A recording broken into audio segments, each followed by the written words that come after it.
अस्सलाम वालेकुम दोस्तों, कैसे हो आप लोग? उम्मीद है सब ठीक ठाक खैरियत से होंगे। आज का जो टॉपिक है वो है पहलगाम।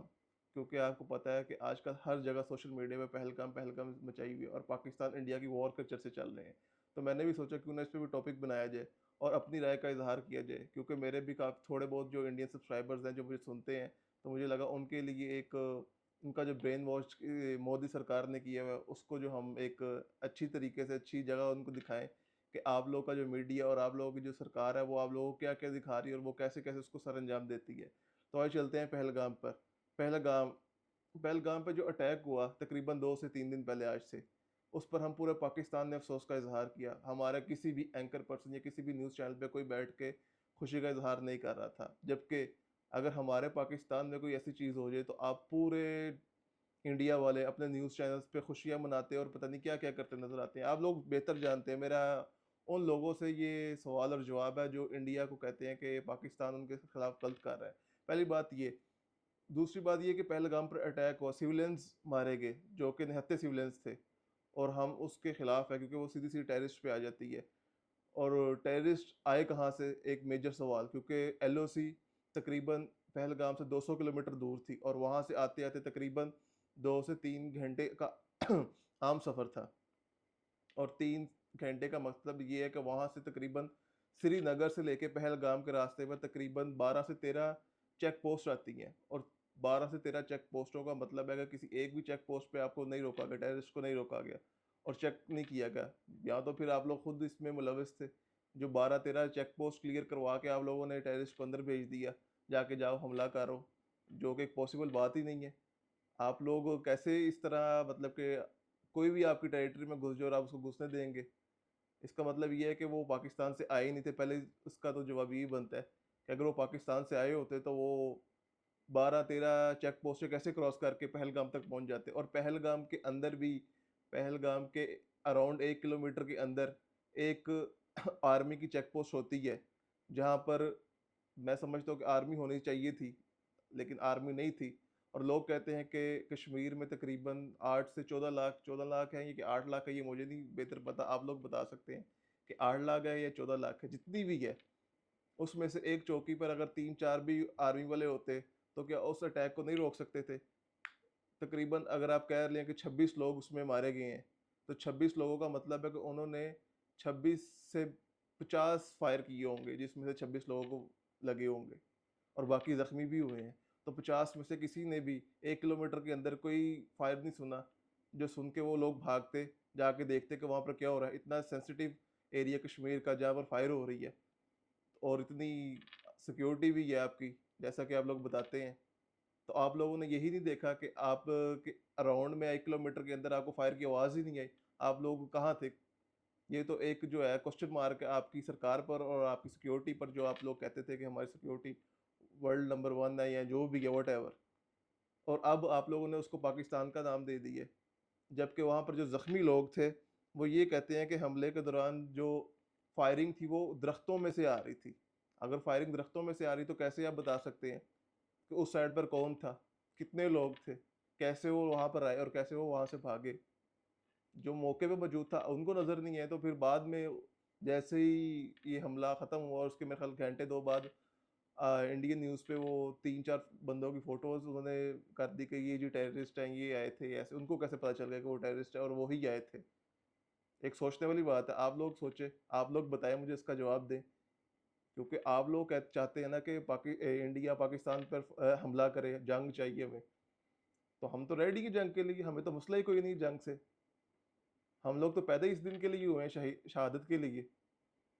तो हम तो ऑलवेज रेडी हैं। लेकिन बात यह है कि बात इंसानियत की करें पहले, सच की और हक की बात होनी चाहिए। और सिर्फ उस चीज़ का बताने के लिए मैं आज यहाँ पर बैठा हूँ कि आप लोग पहले देखें सुने कि कौन ठीक है और कौन गलत है, किसकी गलती थी। एक जनरल नॉलेज की बात है, 13-14 चेक पोस्ट एक बंदा क्लियर करके आ गया है। कैसे आ गया इतनी सिक्योरिटी के अंदर और इतने सेंसिटिव एरिया में, कश्मीर जैसे सेंसिटिव एरिया में? अब बात करने का मकसद ये है कि मोदी ने जो स्क्रिप्ट रची थी उसमें वो खुद ही फंस गए हैं कि ये कैसे हो गया। जब लोगों ने श्रीनगर में, जो सहाफ़ी हैं उन्होंने श्रीनगर के लाल चौक में धरना देकर बैठे हुए हैं और वो सवाल पूछ रहे हैं इस चीज़ का कि श्रीनगर से पहलगाम तक पहुंचने के लिए उन्होंने 12 चेक पोस्टें कैसे क्रॉस कर ली, और फिर ये दहशतगर्द वहां तक बिना रोक टोक के आए कैसे? इसका जवाब कौन देगा? किस में हिम्मत है कि वो मोदी सरकार से पूछे, बीजेपी से पूछे ये सवाल कि वो कहाँ से और वो कैसे है? इंडियन मीडिया वाले कहते हैं कि चुन चुन कर मारा उन्होंने हिंदुओं को, लेकिन जो वहां पर जख्मी हुए उनका तो बयान ही कुछ और था। जाके आप अपने इंडियन मीडिया पे देख सकते हैं कि उन्होंने क्या कहा था। उन्होंने कहा था कि हवाई फायरिंग तो दरख्तों के उस पार से हो रही है, तो फिर चुन चुन कर हिंदुओं को कैसे मारा? और वहां पर एक मुसलमान भी था जो शहीद हुआ, और वो शहीद ऐसे हुआ कि वो हिंदुओं को बचा रहा था।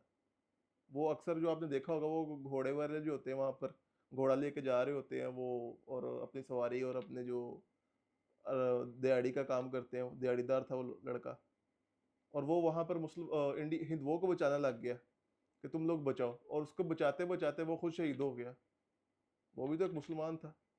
अगर चुन चुन को मारना था तो उसको तो बिल्कुल भी ना मारते, क्योंकि वो तो मुसलमान था। अगर वो टेररिस्ट पाकिस्तानी थे तो देखा जाए आपके बकौल। देखें, बात करना आसान होती है, बात पर पूरा उतरना बहुत मुश्किल होता है। आप लोगों ने बात कर दी जी, हम ये कर देंगे, हम वो कर देंगे। करने को हम भी बहुत कुछ कर सकते हैं, लेकिन हम लोग सिर्फ एक्शन का रिएक्शन देते हैं, हम एक्शन नहीं करते, हम सिविलियंस को नहीं मारते। ये सब का सब एक मोदी सरकार का किया धरा था, जिसमें मजलूम कश्मीरी मारे गए। मोदी ने अपनी सियासत बचाने के लिए मजलूम कश्मीरियों को रोजगार एक बार फिर उस पर डाका डाल दिए कि आज आकर मकबूजा कश्मीर में रहने वाले लोगों के लिए सियाह टूरिज़्म, वहाँ पर रहने वालों को आमदनी का जो मेन जरिया है वो यही था, टूरिज़्म। लोग वहाँ पर आते थे, टूरिज़्म होती थी, होटलिंग होती थी, और वहाँ से उनका मोस्टली जो है रोज़गार आमदन चलता था। जो कोरोना में सब बंद हो गया था कोरोना में, और उसके बाद फिर जो है ये भी जाके कुछ उनकी टूरिज्म बहाल हुई थी, और फिर से ये मामला हो गया। तो आप मुझे बताइए कि उनका ये जो आमदन है, रोज़गार है, वो कैसे पूरा होगा? दोबारा टूरिज्म के लिए मकबूजा कश्मीर में क्या हिंदू लोग जाएंगे? जाएंगे? अभी जा ही नहीं सकते वैसे तो। अब कुछ टाइम के लिए तो वहाँ पर सब कुछ बंद बैन कर दिया जाएगा, हिंदुओं को वहाँ जाना बैन कर दिया जाएगा, और मुसलमानों के खिलाफ उनको भड़काया जाएगा कि मुसलमान चाहते हैं कि हम लोग कश्मीर में ना आए। फिर एक उनको आपसी में वॉर भी चलेगी। ये सारी चीज़ें आप लोगों को फैक्ट्स दे रहे हैं, आप लोग खुद रिसर्च करें इस बारे में, खुद देखें कि कौन सच बोल रहा है और कौन झूठ बोल रहा है। अगर हमने हमला करना होता या हमने ऐसी चीज़ करनी होती, तो हम जाके इसराइल पे क्यों ना करते?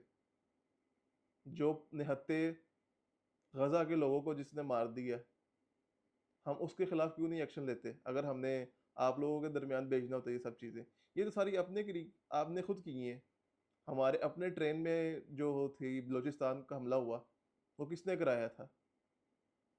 हमने तो नहीं बात की कि इंडिया ने करवाई है, इसने किया या उसने किया। हमने तो बाइक उसका जो है उसी टाइम एक्शन का रिएक्शन दिया था, और हम उसमें कामयाब उतरे थे उस अपने ऑपरेशन में। देखें, जब कोई चीज़ आप पे पड़ती है तो उसको खुद आपने देखना होता है, खुद संभालना होता है, ना कि उसको साथ वाले मुल्क पे डाल दें कि ये जी यहाँ से आए थे। और उसके बाद जो है आप लोगों ने क्या किया? आप लोगों ने ऐलान कर दिया जी हम पानी बंद कर देंगे। पानी बंद करने से क्या कर लेंगे आप लोग? मुझे ये बताएं। 24 करोड़ पाकिस्तानियों को आप मार लेंगे? पानी एक तरीके से पहले आप सोचें कि आप पानी कैसे बंद कर सकते हैं। वो कोई नलका तो है नहीं कि आप नलका बंद करें तो हमारा पानी बंद हो जाएगा, ठीक है? उसके लिए आपको डैम बनाने पड़ेंगे, और डैम्स के लिए भी तकरीबन आपको 5 से 10 साल चाहिए डैम बनाने के लिए। और डैम ऐसे नहीं बन जाते, 10 साल चाहिए उसको तकरीबन पानी बंद करने के लिए।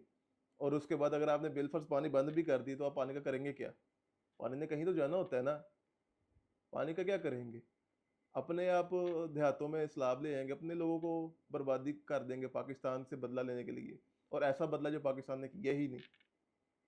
जब हम कुछ करते हैं तो हम धड़ल्ले से करते हैं, हम ऐसे छुप छुप के काम नहीं करते।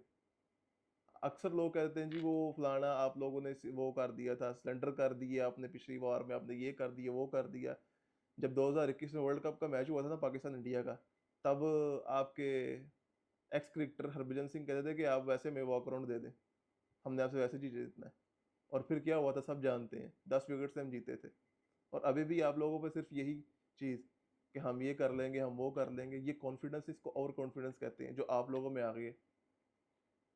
और ये जो सारा काम हुआ है, ये सारा इंतहा पसंद लोग हैं ना, जिसको दहशतगर्दी की बजाय उसको कह रहे हैं हिंदुइज्म पर हमला की है।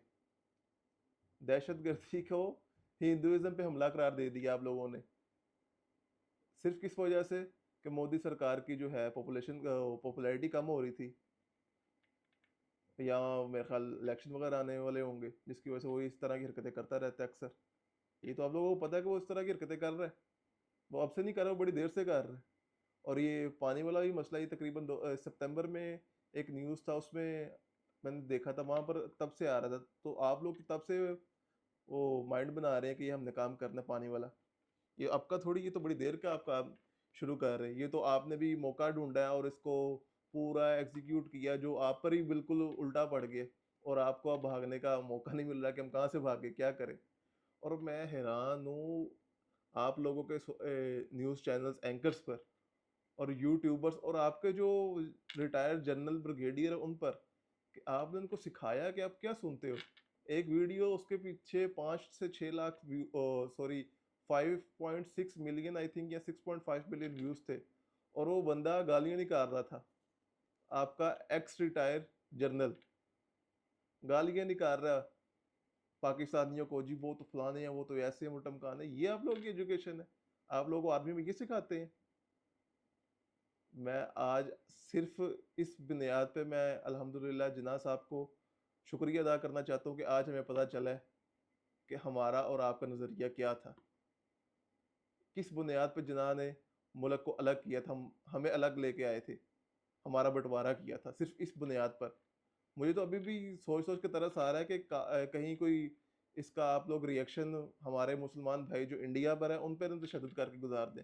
अगर पाकिस्तान में कुछ ना वो होना, तो वैसे आपसे कुछ भी नहीं पाकिस्तान में, क्योंकि we are ready every time. हम तो इंतज़ार कर रहे हैं आपका कि इंडिया कोई एडवेंचर करे और हम फिर उसको जवाब दें उस चीज़ का। आपने पहले भी एडवेंचर करने की कोशिश की थी, हमने चाय भी अच्छी पिलाई थी आप लोगों को। जब आप, अच्छा वो आपका मेज जनरल रिटायर कह रहे हैं जी, वहां पर तब हमारे 300 हमने टेररिस्ट मारे थे जाके बालाकोट में। और भाई जाके बीबीसी न्यूज़ देखे, उन्होंने खुद रिपोर्टिंग की थी आगे कि भाई यहाँ पर तो कोई कुछ नहीं है, क्या है यहाँ पर, को क्या मार के गए हो। क्यों, कौन से टेररिस्ट, कौन सी दुनिया में रहते हो आप लोग? जब तक आप लोग अपनी दुनिया, अपना किबला दुरुस्त नहीं करोगे, तब तक आप लोगों को कोई कुछ कहने वाला नहीं है। आपके न्यूज़ एंकर से लेके आपके जनरल कर्नल ब्रिगेडियर इतनी वाहियात और वल्गर लैंग्वेज यूज़ करते हैं। कभी आपने सुना है किसी पाकिस्तानी न्यूज़ चैनल एंकर से, किसी न्यूज़ एंकर से या किसी चैनल पे बैठ के किसी ने आपके इंडिया के खिलाफ गलत बातें की हो? हमारा x cricketer legend Shoaib Akhtar, world cup के सेमिनार आई थिंक स्टार्टिंग था, या कोई चैंपियंस ट्रॉफी समथिंग थी, तो इंडियन न्यूज़ चैनल ने उनको बुलाया था इंटरव्यू के लिए ना, कि वहाँ पर आप बैठ के मैच से पहले प्रिडिक्शंस वगैरह जो भी वट मुझे याद नहीं क्या होती है, तो वहाँ पर आप आगे तबसरा करें। तो शुएब अख्तर ने एक इंडियन न्यूज़ एंकर को बोला था कि अगर आप तमीज़ के लहजे में बैठ के आप अगर बात करेंगी ना, तो फिर मैं आपके सवालों का जवाब दूंगा, नहीं तो मैं आपके सवालों का जवाब नहीं दूंगा, मैं उठ के यहाँ चला जाऊंगा। ये एक चपेट थी आप लोगों के मुंह पे, जो न्यूज़ चैनल वाले हैं, जो पाकिस्तान के खिलाफ बकवास करते हैं फजूल। हम लोगों का करेक्टर, बेशक हम लोग इतने पढ़े लिखे नहीं हैं आप लोगों से, या हमारे इतनी जीडीपी नहीं है, या हम इतना नहीं है, लेकिन अल्हम्दुलिल्लाह अल्हम्दुलिल्लाह हम आपसे 100 दर्जे बेहतर है बात करने के लिहाज से। ये सिर्फ उन लोगों को कह रहा हूँ जो कहते हैं कि हमें जंग करनी है, हमें ये करना है, हमें वो करना है। बाकी जो लोग समझदार है, जो इन समझ रखते हैं, उनके लिए तो जान भी हाजिर है हमारी, क्योंकि पहले इंसानियत है, बाद में रिलीजियन है। आप लोगों से मेरी ये दरख्वास्त है कि आप लोग थोड़ा होश के नाखुन लें, अपने जो प्राइम मिनिस्टर है उससे सवाल करें कि आपने ये जो टेररिस्ट का धब्बा पाकिस्तान पे लगाया है, जो उन्होंने किया भी नहीं, और अब हमें जंग के दौरान भेज रहे हैं। जंग हो भी जो, मुझे बताइए कि एक, मैं वही बता रहा हूँ आपको, एक जो था आपका रिटायर जनरल, मुझे हंसी आ रही थी उसका ना व्लॉग देख के यूट्यूब पे।